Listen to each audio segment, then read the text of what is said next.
Hey everybody! Hi everyone! We are in Battambang. Yes, we are. Do forgive our super sweaty faces and sweat overall, because the heat here is on another level. So Indeed, it's horrible. we've been soaked.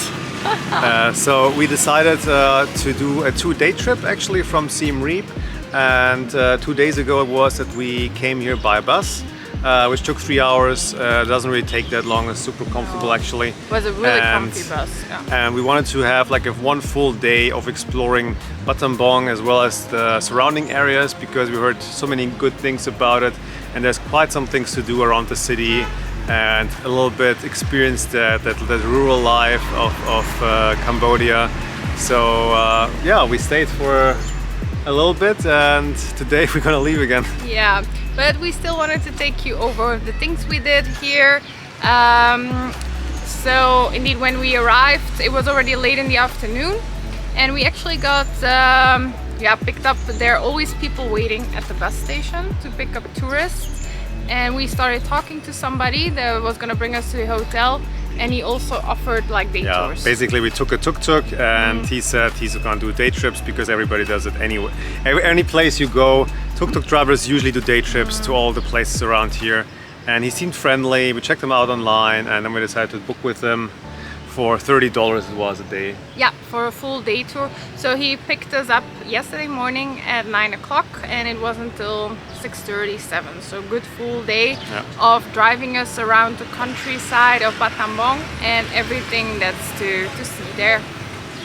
We have to say it was interesting, especially to see how the locals live on the land here. Yeah. How they're producing things. We saw, for example, how rice paper is being made, which usually the wives or like the women who stay at home, it's like a job that they do on the side while taking care of the children, because you get $1 to $2, he said, for 100 of the rice papers. Yeah. Which takes quite a while to make. Indeed. And it's quite repetitive. Yeah, so it was the first stop we made more north of the city, where we got to see the whole process, also how this family lives, their garden where they grow pineapple plants, which was we saw nice that for to the see. first time when we were on the road.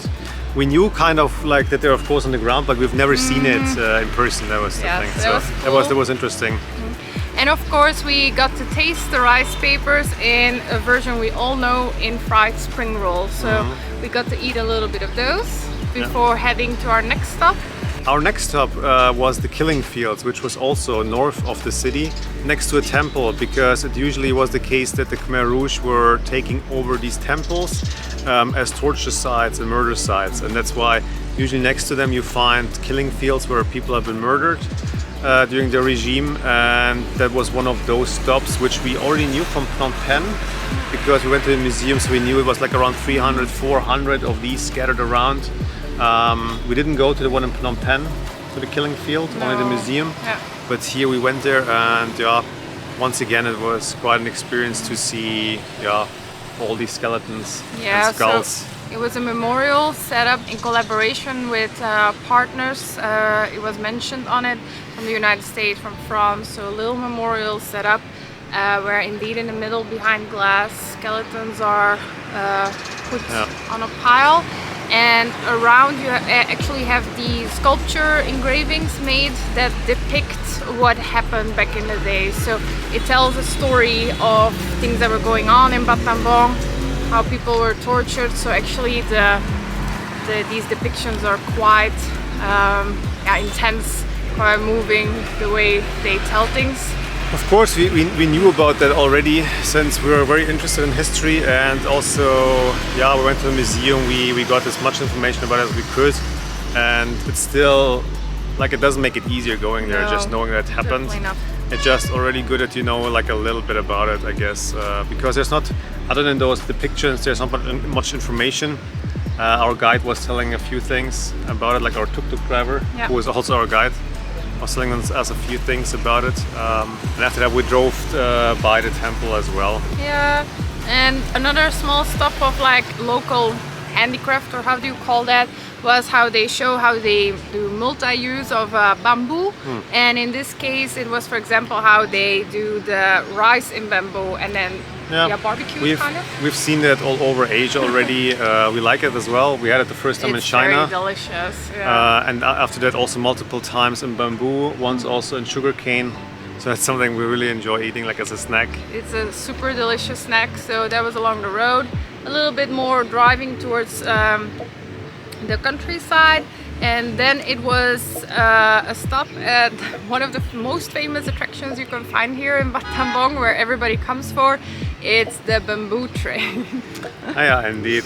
You have to pay $5 per person, and it's basically they put a diesel engine, on like these rolls, and you go up like train tracks. Yeah, it's just purely, how do you say, a board, like a wooden board you sit on a pillow. I mean, it's quite interesting because for historic reason they had to use these because they didn't have cars, like the bicycles during the Khmer Rouge regime were taken away and everything.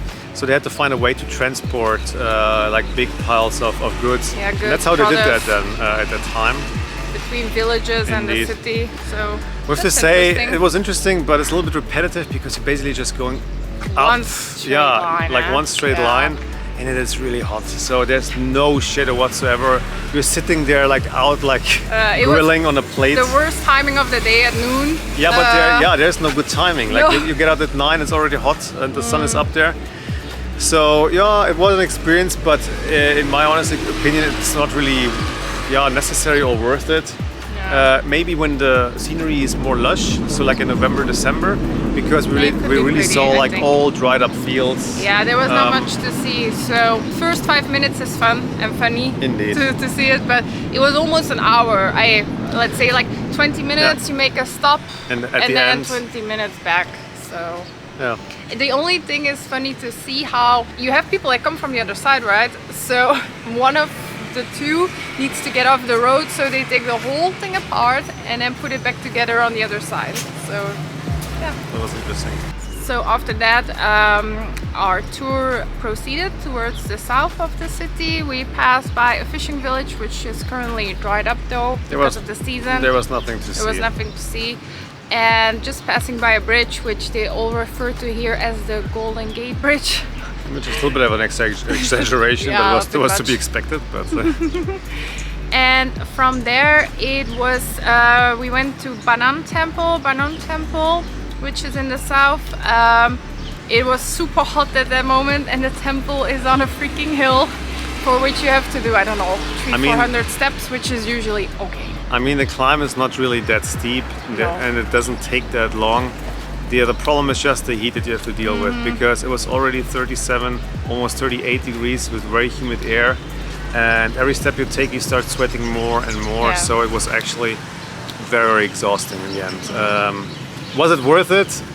I don't know. It was hard to enjoy because also, as you can see now, just standing here, we're sweating our faces off. We're in the shadow and still I would say actually it's also not really like necessary to do.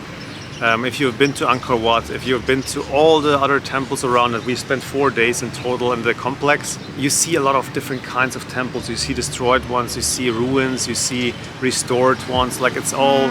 It is interesting to go up, and a lot of locals go there just for praying. We see at the bottom they have like a little lake where a lot of families and locals hang out and eat something, like chill. But still, it's very hot. They do claim online that the building is from pre-Angkor time, so if you're into history, it's interesting to see, indeed.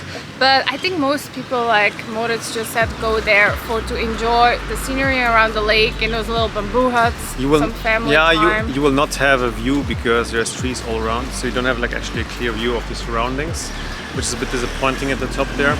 And indeed, it's from before Angkor was built, but it's still in that time period of the Khmer Empire.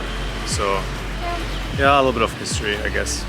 And then it was back on the remorque moto, because that's how the vehicles are called. They're not tuk-tuks, but so like a remorque behind the motor, so you get a lot of wind, which is nice, but Battambang is quite known as like a dusty city. They have a lot of sand, especially now when it's not raining. You're gonna have a lot of sand and dirt flying in your face, especially with those roads. The last road we took towards the Bat Cave area. Oh my god, it was so dusty, like things flew in our faces. Yeah, the shower in the evening was full on dirt. It was insane. I guess it's always a different experience depending on the time of the year, of course, that you come. But it was our experience. So it does make sense, maybe as a tip, to bring like a light cotton scarf to maybe sunglasses, definitely. Anyways, well, a hat, because you'll get dirty. But so it was a 30-minute drive to the last stop. I think it was the most remarkable stop of the day, obviously. It was for, again, another killing field that took place in a really serene temple on top of a hill. And next to it you have like a magnificent big temple. It was actually a killing cave. Killing cave. It was a killing cave which is next to a temple where the Khmer Rouge were murdering people. So essentially it was a drop of like 8 to 10 meters, he said. Yeah, I don't know how much it is in feet, but they were standing on top of that cave and they threw the people down there, and in the pit everybody was just like dying then. And over the years, of course, tourists came, and our guide told, for example, that 3 Western tourists went down, like were climbing down into the caves, and they found a huge amount of skeletons and skulls from children, because they were like smaller in size. So they had 2 different caves. So in one they killed all the children, in the other one the adults. Yeah, it was horrifying to see, because at the same time it is inside the cave. There's also a piece of temple where there was a monk at the moment we were there. So it's a bit contradictory. It's serene, but at the same time it's well, really it makes you feel a lot of things. It makes you think about a lot of things. It makes you quiet. Indeed. And in that same vicinity there were, like, of course, because they do that, that they build temples and stupas and pagodas right next to those killing areas, to make sure that the people killed in their religion, like in Buddhism, can rest in peace, that they're gonna get their well-deserved rest, and so on and so forth. So it's really just a thing to give a tribute to those people who died. So that's why you will always see some kind of stupa being erected next to it, or something like that. So it's indeed a little hike to the next hilltop, the highest hilltop, but it's beautiful. It's one of the most beautiful in that kind we've seen in the region. There are different little platforms, so make sure to keep on going further, like little pathways. There are a lot of monkeys. Yeah. But it was one of our favorite stops on this tour, because you actually see now the surroundings, and it's quite flat. You see a few hills here and there, but you can see super far when it's a good day.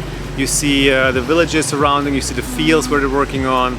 The temple site itself is super pretty. Yeah, the details, the statues. Also, it was the end of the day, so the golden light was nice. Hour light on that golden temple and stupa was just magnificent. Yeah.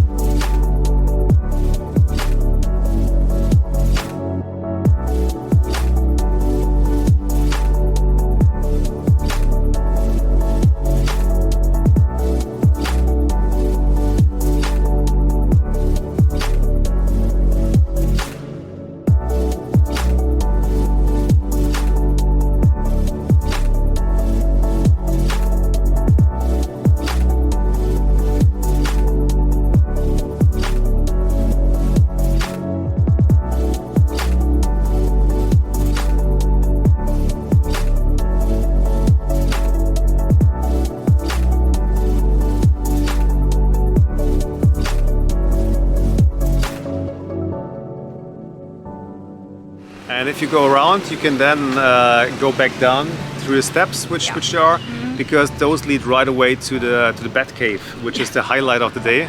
Yeah. So what they do, the street in front of the cave is lined up with plastic chairs. You know, those typical, the really small ones.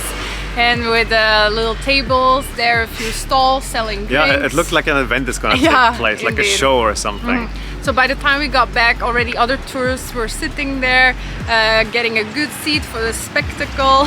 There's actually a whole wall next to it as well, where you have Buddhas carved out of it, really beautifully done. So then it was time for us to also pick out a seat. We were thirsty as hell because our water was already gone for a while, so always bring enough water. Yeah, and then we sat there, just admired the Buddha statues for a while, and then you started hearing indeed these noises of the bats in the caves. They're saying it should start around 5:30. That was their time. Somebody said 5:45. It depends, of course, on the season, because they get active as soon as the sun goes down. You can hear them, as you said, already getting prepared for the big show. Yeah, it really And sounds like. at one moment they just start flying out, like really in formation. So you have a whole line of bats who fly apparently towards the water lake, sides, yeah. like the lake there, to hunt mosquitoes, which is nice. Yeah, we love that. And the thing is, the stream of bats that comes out keeps on going for 30 minutes on average. It's crazy. No, somebody said an hour it usually takes place.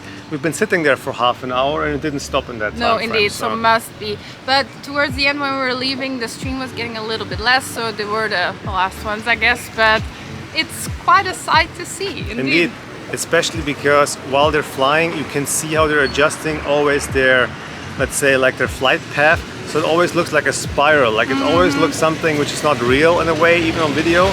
And they make these cool and crazy formations just heading towards the lake area. Yeah. And there must be millions of them, they said, inside of there. It was crazy. Really cool to see. So yeah, that whole area, so it's Phnom Sampho or Phnom Sampov it's called for the temple side, and then Killing Cave and Bat Cave, all that together, I can definitely say that was a highlight of our day. And I think if you want to spend some more time somewhere, do it here, because we have multiple things you can visit, that you can explore, that you can take a look at, and just take your time. Just do it here then, because I think it was really like the most important stop that we had in our tour. Yeah, and yeah, to just see a little bit more local life. But so it was a full, busy, sweaty, warm day. But yeah, we enjoyed, and now we're just walking through the city a little bit, checking the architecture, because the city has a lot of French colonial buildings, some little temple sites. And they do have nice cafes here for breakfast. Yeah, like you can eat here, you can have a coffee. It's not like on Siem Reap, but they have their little places set up. Also, I mean, Battambang is the third biggest city of Cambodia. So yeah, they're gonna have a few places definitely to have some food and some drinks. Yeah. And we are right now actually almost on our way back to Siem Reap. Since tomorrow we're going to be leaving Cambodia, and we're coming almost to an end of our trip, since we're leaving back to Thailand. Yeah, that's again our next step. So yeah, we're still going to enjoy a few hours before hopping on the bus, and we'll see you later. Bye guys. Bye.